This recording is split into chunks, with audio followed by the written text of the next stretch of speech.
Hello, Poker Nation. This is Sky with SmartPokerStudy.com, and I'm here today with an in-game Poker HUD usage video, and we'll be focusing on the PFR statistic. In this video, I'll go over how to use PFR to gauge your opponent's range of raising and calling hands. We'll also look at VPIP and PFR together to get a better picture of our opponent's style of play, and we'll discuss how to assess whether a particular position at a table is best in relation to the players at that table.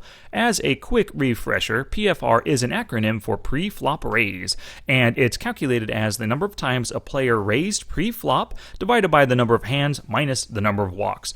And of course, the raise is any type of raise, whether it's initial opening raise, raise over a limp, 3, 4, 5 bet, whatever the case is. And walks are when you're in the big blind, everyone folds to you and you take the pot down without any conflict. Let's take a look at the optimal ranges for PFR according to Leak Tracker within PokerTracker 4. So I play low stakes, and there's you can see on this table here, there's full ring and short-handed and heads up, different optimal ranges at low stakes. And then so for full ring play, the optimal range is 7.6 to 14.3%, short-handed a little bit higher, and then heads up, of course, the highest.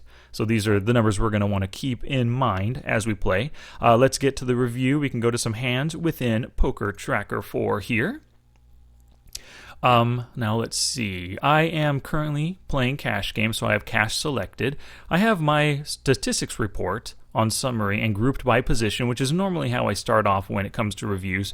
And I selected August 3rd, and once again, this is because we have over 1,000 hands on the day, so I like to see days when I play a whole lot. It gives me a good sample size to look at within the day, so I don't have to constantly change the settings over here. And we've got all stakes going on, and overall stakes, we played 1,000 hands. But let's look at just full ring 10NL. There's 6 max and heads up, but 10NL full ring. Looks like we played 634 hands across all these positions. And instead of looking at it by position, let's do table session. So it looks like I played 6 different tables, and these are all the different hands here. I played PFR over here. In full ring, I was only a 10% of hands I came in with a raise, whether it was initially opening the pot or coming over a limp or re-raising, whatever the case is. But let's take a look at, we've already got this one highlighted. Let's look at this, 110 hands down here to look at. We'll just start our review, replay all hands in report.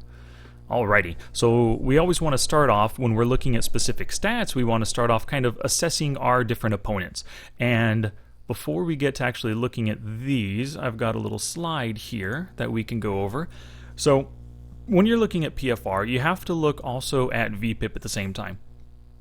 Now, PFR itself is great to give you a lot of information, but VPIP and PFR together is just a powerhouse combination stat. So these are the most important stats for pre-flop decisions, of course, because they are calculated with every single hand played. There's not a hand where these aren't calculated. The number of hands that you have on an opponent is very important. 100 is good. 300 is great, and 1K plus is terrific. The more the hands, the merrier. Gives you a better read on pre-flop and post-flop play. Aggression is rewarded in poker, so make sure your PFR is sufficiently high, and it's rewarded by way of being able to take down pots immediately pre-flop. You could take pots away on later streets from players who are timid. You get value from non-believers who think you're overly aggressive and maybe you're betting with second or third pair. And you also get more timid players to lay down better hands with aggression. So those are some of the reasons why aggression is rewarded in poker. VPIP also tells you how loose or tight a player is, but PFR tells you if they're passive or aggressive. So knowing one without the other can help you, but together it is a very powerful combination. VPIP is a player's raises plus callers, or raises plus calls, so the larger their PFR is in relation to VPIP, the more aggressive they are. So you should be raising at least half, but hopefully closer to 75% of the hands that you play. And some player type examples right here. These are just basic player tags, or what you could term or what you can call the players, along with some example VPIP and PFR stats. So your typical nit might be something like a 10-8 player where VPIP is low and PFR is high in relation to VPIP. And these kinds of players aggressively play a small and strong range of hands, so they get to the flop often with strong hands, and their post-flop post-flop play will often be a little bit more stronger and aggressive because they have better hands before the flop hits. Your typical fish is maybe somebody who plays like a 36 game where it's a high VPIP and a low PFR, so there's a big gap between these two numbers. And this type of player is a calling station that raises only the best hands, and you like to see a lot of flops. And then post-flop, he's probably pretty passive and just does a lot of calling post-flop as well. Now, your typical tag or tight aggressive player is maybe like an 18-15 player. This is the kind of player I'm striving to be, where their VPIP is a medium number at about 18, and they have a high PFR in relation, so about 15% there. And these players understand the importance of aggression, probably understand the importance of position, and they're probably an experienced player. Your typical lag or a loose aggressive player is like a 35-27, so high VPIP, high PFR, and they're way too aggressive pre, and they're playing way too many weak hands, like he's got the nuts with whatever he's holding. He's holding a Jack-8, and he plays it strong pre-flop and on every street as well. And then your typical donk is like a 75-40, and that's what? How can you play that kind of game and survive in poker? You're just going to be spewing off your stack left and right. But these guys are just crazy lags. They're just being aggressive just to be aggressive. And it's possible that maybe they're on a challenge. I've done challenges where I've just tried practicing increasing my PFR, 3-betting every chance I had, opening every single pot no matter what I had and no matter what position. I've done stuff like that just as tests to challenge myself and to see how I can play post-flop as being the aggressor. So you could encounter these kinds of players, but most of the time they're just very inexperienced and aggressive players who like to just steal pots and bluff constantly. And one thing that you need to remember is pre-flop play really does extend to the post-flop game. So all of these different player types, from nit all the way down to donk, not only are they like this pre, but they're like this post. So if you don't know anything about the player, but you know that he's a 10-8 over 20 hands, he's probably going to be getting to the flop, turn, and river with a stronger range than usual. So you'd want to be value betting a little bit stronger hands and maybe doing some bluff catching with your second or third pair kind of hands, you know. So pre-flop play does extend to post-flop game. Now let's take a look here. Oops, go back to the hand review. Now we could take a look at our different players. And so let's start with seat 1 here. So this guy is a 19-6. He's kind of a loose, passive player in that he has such a big gap. He doesn't even raise nearly half of the hands that he plays. So let's make a little note on this player in seat 1. We'll just call him a loose, passive player. He's a loose passive player. So when he comes in for a raise, regardless of the position, you'd probably want to be careful and play a stronger range. If he limps in, he could be limping with, you know, maybe top 25, top 30% of hands, depending on the position. Let's take a look. Whoops, wrong one. This is my RFI. His limp percentage here. He limps early position 10, 13. He starts to get on the button, not much limping, but maybe he hasn't had that many opportunities to. Oh, 594, he does. Maybe on the button he raises more so than limps.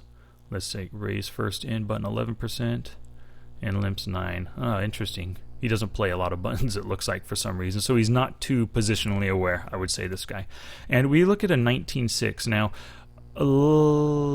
what range of hands constitute 19% of hands played, and what range constitutes about 6% of raising?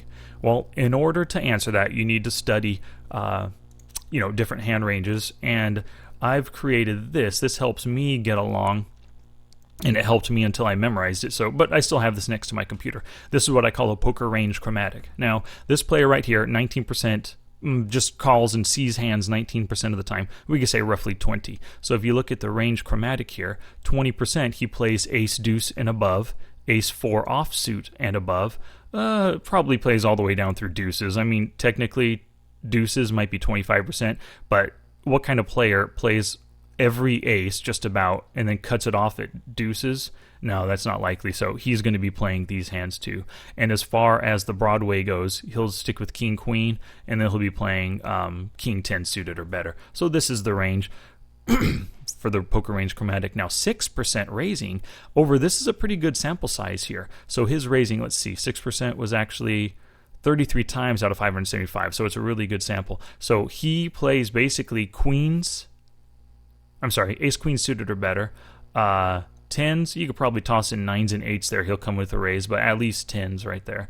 And he probably also raises ace queen suited as well or better. So that's how you can use the poker range chromatic to help you gauge what range players have. And this is the kind of chart that you need to, at a minimum, have next to your computer as you play. And at best, you would definitely want this to be something you memorize. So create some flashcards or something for yourself. But if you want to get my own poker range chromatic, go ahead and click on the link that pops up here, and you can download it yourself directly from my website. And I'll leave that link up for a few more seconds. So getting back to the action here at the table, or not back to the action, back to the players at the table. Let's go to this next guy. I've only got 4 hands on him, 50 and 0. If this was over 100, 200 hands, you know that he is a super loose passive guy, never raises. But only 4. We don't have much of a read right now, so let's see what we got on him. We know he has over a full stack, so he's up a little bit on the day, starting the stack at 100 BBs at full buy-in 100 BBs. This guy 537 hands, which is a great start. At this table, a great read on this guy. Now, he's a 17-13, so I would say that is closer to a tag. He's getting to be on the lag side. If over 22-23%, I would get closer to lag, but he only has a 4-point gap, which means he raises about 75% of the time. So this is the typical player that I strive to be. On this table, we don't know what I am, but you saw earlier for the session. Let me see here. This session at this table in particular, I'm running a 15-9. Over here, every table's different. The hands that you're getting, I'm at 20-11, but overall for the day at 14-10. So I'm on the tag side, getting to be nitty, and I'm trying to work on that to become a little bit more aggressive player. So yeah, we can definitely. Where'd it go? We can definitely put this player as a tag. He's what I want to be. Only 4 hands, not much of a read here on position 4. Now, position 5, 1K hands, which is great. This guy is getting to be a nit. So we know that he gets to flops with very good hands. If he's raising, he's got a pretty good range of raising hands here. Let's take a look at that chromatic again. So 10%, we're looking at ace-8 suited or better, ace-10 off, and we're looking at just about all pocket pairs down to 5s. And then you can throw in some suited kings, possibly king-queen. I mean, if he's playing, pocket 5s, he's not giving up king-queen suited. So you can throw those in as well as a 10% raising range. And so he is a nit player, which we already got down up there. Seat 6, a 19-9. Now this guy is getting to be on the loose side. I mean, not loose. I'm sorry. On the loose side, he's at 19%. So we can call him he's almost loose passive. He only raises half of the hands right here. We've got 4K sample size, so we know pretty well how this guy plays. I would say he's loose passive. Seat 7, no one exists. Seat 8 is, of course, the hero. And then looking at seat 9 here, we've got a 50-0 player over just 2 hands. So we got some players that we need to read on as the hands go, and we can, of course, do that. One of the things I like to use when we're looking at PFR2, you can see they're raise first in by position. Now, PFR is coming over the top as a 3, 4, 5 bet, or just a raise or opening the pot. But raise first in means action was folded to you, and this is what you do when you get to open or not. So this guy, now remember, we called him kind of loose passive, but while he is loose passive, he seems to have a decent idea of being positionally aware. Starts off, he doesn't play that many hands in early and late, or early and mid, and then as it goes on, he plays a little bit more. And SB, he does some stealing right there, of course. So this guy is positionally aware, but this is one of the pop-ups that I use, where I can see RFI, raise first in, and then there's PFR as well by position. And I have this other pop-up that I use also that just gives me their overall limps and then their raise first in by position right here to let me know when they come in for a raise. I take a look at this and see what they've got going on. Occasionally you'll find players who, let's take a look at this guy real quick. Occasionally you'll find players who button 11, so this guy's kind of positionally aware, 584 hands. Yeah, sometimes you'll find players who treat the early positions under the gun as a like as a steal position. So when you look at this, you'll see a crazy raise first in an EP of like 30%, but then it drops to like 18 and 20, then 25%. If you see a guy like that raising in early, you know it's a really good chance, especially if you've got position on him, to do some 3-betting to steal it from a guy like that. I don't know if we'll encounter any of those players today or not. But let's see here. Now remember, optimal ranges we had talked about earlier. This is a low stakes full ring game. So we're looking at optimal VPIP PFR to be 11.8 to 23.14, which this guy is not in that realm. No, this guy falls within that realm. 13.10, getting on the low side, but he's there. 19.9, a little low on the PFR, but his VPIP is good. And me, we'll see what I end up throughout this table. Yeah, so we've got a few players that are possibly regs. I mean, 4K hands, most likely he's a reg at these stakes at least. You know, I can't have 4K hands on a guy if he doesn't play a lot of tables at one time. So you can consider him a reg. So let's go ahead and start looking through the hands here. Oh, and then of course, as we go through, if I encounter any hands where I feel like I made a mistake, I'll list them out here. And this is a study technique I use. After a study session, my goal in playing every session is that in the study session the next day that I have 0 botched hands. But really, that's very rare where I encounter a session when I did not make any mistakes. Most of the time, if I review a full table of 110 hands like this one is, I'll probably hit 10%, between 7 and 10 hands where I found I made a mistake. But, I'm still a learning player, getting better. And as long as you're learning, you're on the right path. So let's take a look at the hands here. Jack 5 to a raise. Got to fold that there. I don't have any stats on the guy, but that's fine. Now, this guy's a 19.9, doesn't raise that often. Let's see what his raise first in is on the button. 15%. Now, this is over 4K hands, so 15%. We only need 30% equity, so I'm thinking it's probably a good call, but at the same time, do I really want to play out of position against a reg with a King 8? I mean, I'd have to hit the flop pretty strong to be able to continue on. He only c-bets so often, though, so I guess I could check. If he checks behind, I could take it away on the turn. But just looking at this, I think it's a toss-up. Let's open up Flopzilla real quick to take a look. So we've got a King 8 suited. I know this is hearts. It doesn't really matter because when I'm just looking at equities here. This guy opens 15% of hands. With a King 8, we have 36% equity right here. So it is a call. Mathematically, it's a call, or equity-wise, it's a call. But that just because it's a call doesn't mean you need to do it every time. Now, I'm looking to increase my PFR and VPIP, so this could be a hand I want to play. But I would rather do those in position as much as possible. Increase those stats by playing in position more, as opposed to being in the SB. And then calling here in the small blind, I also have the big blind to act after me. Let's take a look at his stats real quick. 670, I don't have any hands on him, so he could raise, he could squeeze for all I know. But I'm fine with folding this. I don't think it's a necessary call. I think a necessary call would be a King 10 or even a King 9 suited, possibly, but King 10 definitely. And a King Queen would be a re-raise. King Jack I would call as well, suited, of course. King Queen off, I'd probably just call a King Queen off. Yep. So I'm fine with that fold there. 59, we don't need to look at that. Now a King Jack. Oh, it folds to us. We've got a 17-13 tag player, kind of a passive guy right here in a 30-10 over 10 hands. So this guy, I think this is a good spot to open. Let's see if we open here. Oh, bummer. And we didn't. So I'm going to say King Jack off. King Jack off, no open, cut off. Yeah, that's a bummer. That's a hand we should have opened. This guy's a bit active, but that doesn't mean we're going to get re-raised off of a hand. Yeah, darn it. He took advantage of his position and just stole that, most likely there. Now the Ace Jack, good. We did a little raise, Ace Jack off.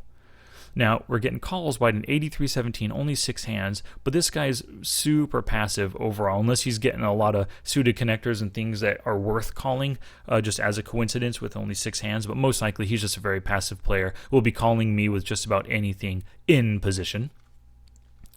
And Yeah, so we can't make too much out of 6 hands. 12 hands here is a call in position. You can't make too much out of that just yet. Let's see what else we got. And then, of course, an odds call there. He has to call just about everything. Short stack, he can get it in with any top pair flop kind of a thing. Ace, Queen 6-5 with an ace jack. So I have almost zero equity. Backdoor straight draw and 1 overcard, which isn't that good of a hand. Now, I would often c-bet here, but I didn't. And I think I didn't because I just have almost zero equity. I have to hit a king or a 10 or an ace on the river to continue. So I think it's fine. You don't have to c-bet all the time. But we get a full pot size c-bet there. So we lay it down, which I'm good with. So I'm not saying anything on that ace jack was a mistake. Deuce 4, I'm not going to open that. 7-3, no. Oh. Ace 8. I hope I open if it comes to me. You got to be kidding me. And I don't have a read on this guy. He just now entered the table. C1 just took off. C9 just took off. I didn't have a read on him anyway. Wow. And then C2 now, after 22 hands total, he's a 45-27. So this guy is getting up to the donk level. You know, we could also call him lag donk. He's getting up there at least. That guy is still a tag.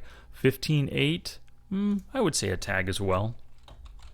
I've only got 13 hands on him, but we'll see how that changes. 12-10 is a nit. That's 7 is still absent, and 9 good. Okay, so we updated that. But here is a mistake, without a doubt, not raising the ace 8 off. Dag nabbit.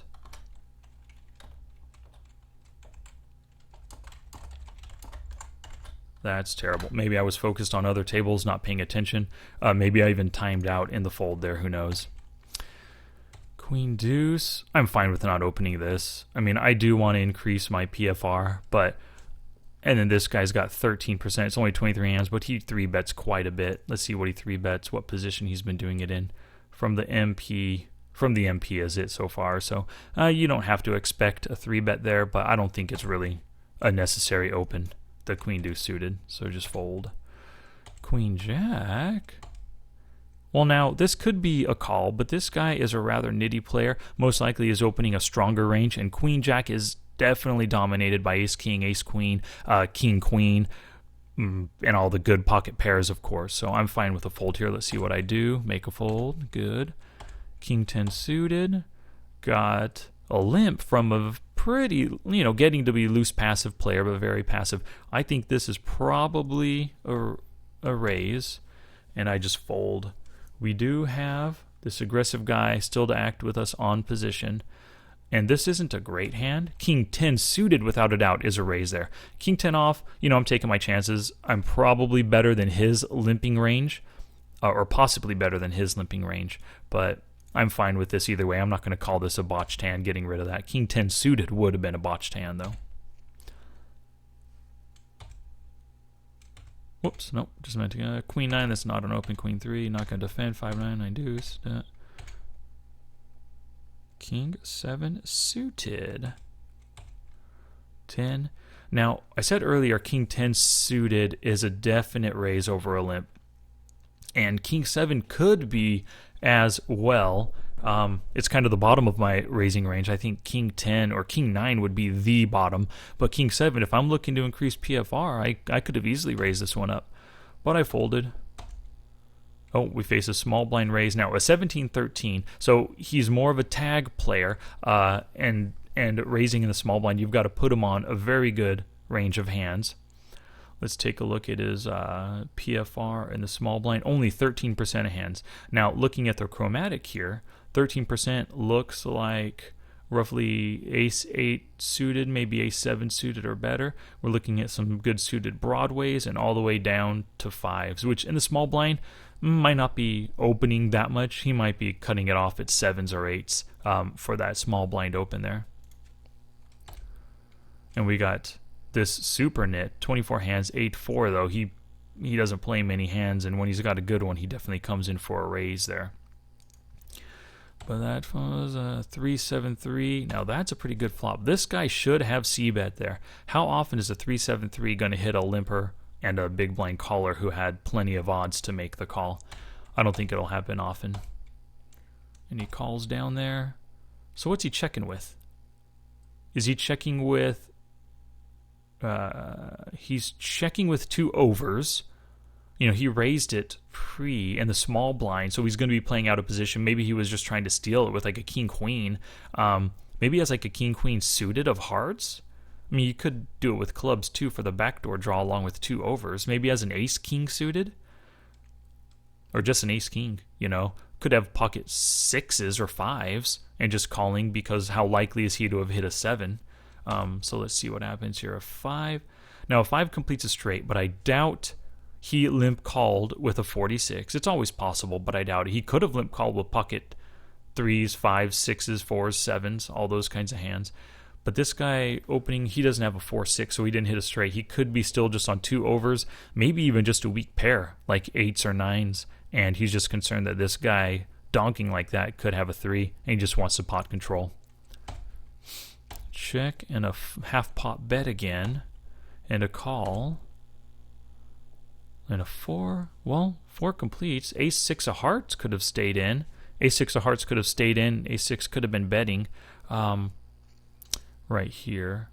Let's see what he does. My guess, I don't know.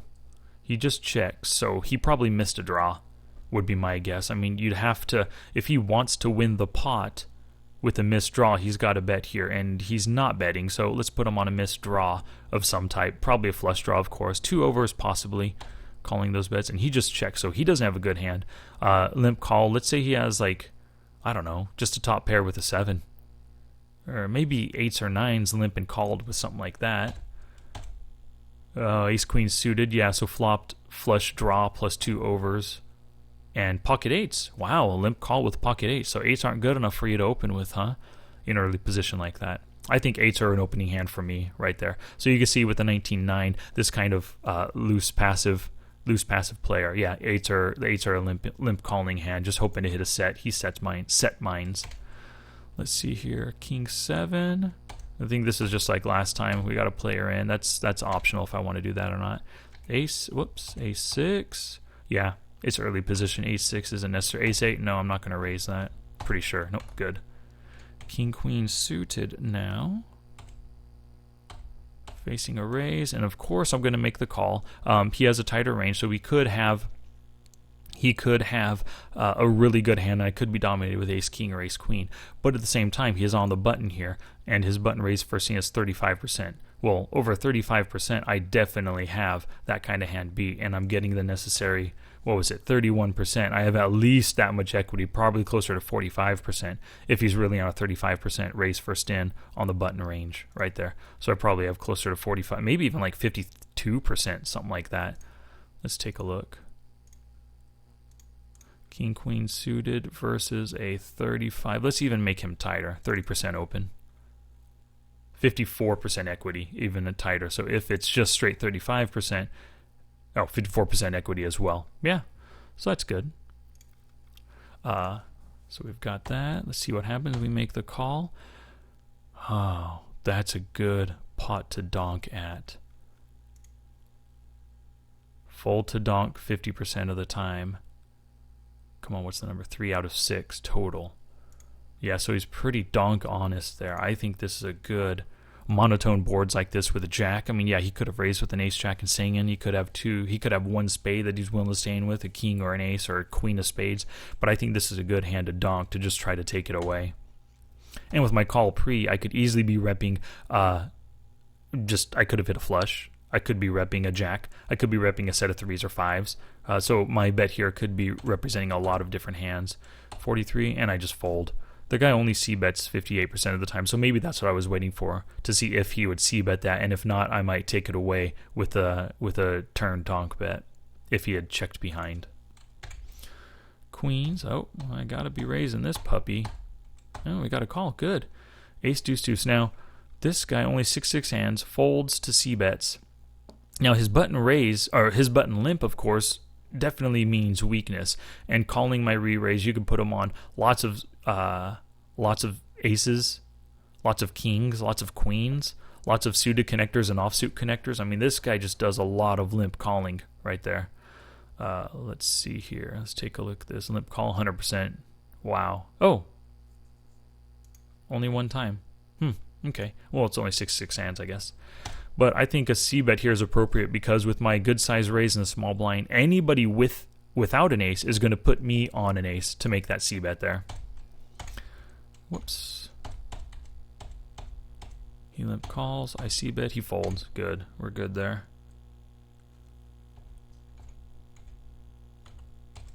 This will probably be our last hand. So I'm 11-7 player, but of course I'm going to come in with a 10-9 suited. Against the lag at the table, we've got position on this guy. So if he re-raises, we can call depending on the size of it with a hand that flops pretty well. And we've got a couple of rather passive players after us. We don't really have to be too concerned with them 3-betting unless they've got a great hand. So let's see what happens. Oh, and I take it down.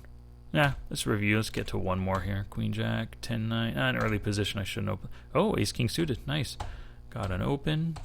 A call from a 42-31. So this guy does just like to call a lot. It definitely does not put him on a strong range, of course. My hand is way better than his, most likely, right now. And he hasn't faced any c-bets yet, so let's see what we do. We check. He checks. A 10. I think I should have c-bet that flop. What am I doing? I'm just hoping my ace is good, huh? And a 57. Yep. He'll call with hands that bad. He's in position, which isn't that bad of a hand. It's a hand that definitely could break an ace king. Let's say a flop flush draw comes out there and he has second pair, like 7, like a flop, maybe like 10-7 deuce with 2 diamonds. We could have both stayed in with the diamonds. I could have been betting at it. He could have called me down the whole way and beat me with a 7 because I was betting my flush draw. So it's always possible. Well, I think that will end the actual hand history reviews there. And, something we didn't talk about is you always want to take a look around at the table and see what the best places are in order to keep the loose, aggressive players on your right. So we've got a lag player. He's on our right. That's a good spot. We've also got 2 big stacks here directly on our right. We've got a couple of full stacks here, but they're loose, passive player, so that's great on our left. It would be nice to have position on this guy, but having position on 2 big stacks, one of them being a donk, is great. And then over here, what do we got? Oh, position here would be good. So I'd say the 2 best positions at the table would be where I'm at or right here, with position directly after this tag player who has a good size stack and this other donk. So if I was like over here, for example, directly behind this or in front of this guy, I would want to move here or here. So I would say that's how you can assess position at a table. Tournaments and sit and goes, you can't change position, but within cash games you can. Just do a quick stand up on the table, grab the other seat while nobody's in it, and take position on a guy. Oftentimes these kinds of players aren't going to notice that you changed positions because they aren't looking at names and they don't really pay attention that much. So if you change from a position here to here, he might not notice and he might not even know why you switched seats. Maybe you had to flub up with your computer, left the table and came back again. So anytime you get a chance to get position on a villain who is a loose aggressive or a donk player, you've got to take it. And then keep the tighter players and the more passive players on your left and more aggressive players on your right. And you'll be much better off for doing that. So to sum it all up, I've got a little card here to help us sum it up. VPIP and PFR gap analysis. Oh, we already covered this one. The VPIP and PFR are the most important pre-flop stats that help you with your pre-flop decisions. When you're doing hand history reviews, focus on the opponent's VPIP and PFR and gauge their player types. Did you make the correct plays based on your reads of these stats? Did you make plays against type? So, for example, some mistakes that you can make versus a nit would be, did he 3-bet and you 4-bet shoved with 9-9? Now, if this guy's a 10-8, he's probably not 3-betting with 8s or 7s. He's probably just calling there. Could be ace-king, of course, it's possible. But you've got to put a guy like this on a better pocket pair. So 4-bet shoving with 9-9, probably not a good play. Versus a fish who's a 36 player, a calling station. Did you barrel 3 streets with a busted flush draw? Probably not a good idea because he's calling you down with second or third pair. versus a tag, an 18-15 player, the kind of player that I want to be. Did you pay off 3 streets with top pair weak kicker on a wet board? Like, did you pay off with a king 10 on a king 4, 5, 6, 7 board? And that might not be the best idea. Versus a lag, like a 35-27 player, did you just call with 10-10 or, fail to make a raise on the button versus his under the gun open? Now, under the gun open with the lag, of course, he could be opening with aces, kings, queens, or jacks, but you've got 10-10, which is a great hand in relation to what he most likely has under the gun, this kind of player. And now versus a donk, who's like a 75-40, did you fold an ace-10 suited in the small blind versus his cutoff 5 BB open? If the guy always makes 5, 6, 7, 4, 5, 6, 7 BB opens, ace-10 suited in the small blind is a definite call at a minimum and probably a 3-bet there. And just plan on playing post-flop well versus this kind of guy because you'll be out of position. So folding a hand as good as ace-10 suited in the small blind is not a good idea versus this guy's late position open. And for your own PFR, you want to keep it at 50 to 75% of your VPIP stat. If you're starting to get passive like I am, if you're starting to get passive and find yourself calling too much, you need to increase your VPIP. And the best way to do this would be by opening more in position and raising over limpers with hands that beat their ranges, preferably in position. If one of your goals is increase VPIP and PFR, try to do it as much as possible in position before you start increasing your early position plays or your SB and BB plays, without a doubt.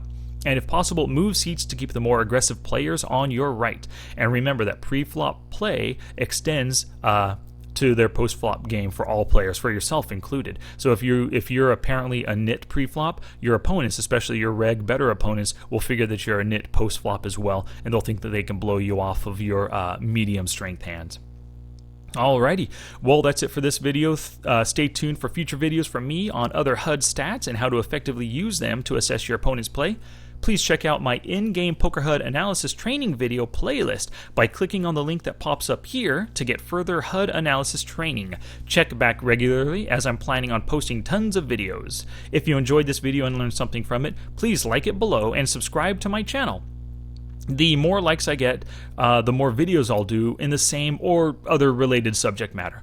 I truly do appreciate you spending your time, your poker studying time with me, and I hope that this video helps you improve your game. Until next time, study hard and make your next session the best one yet.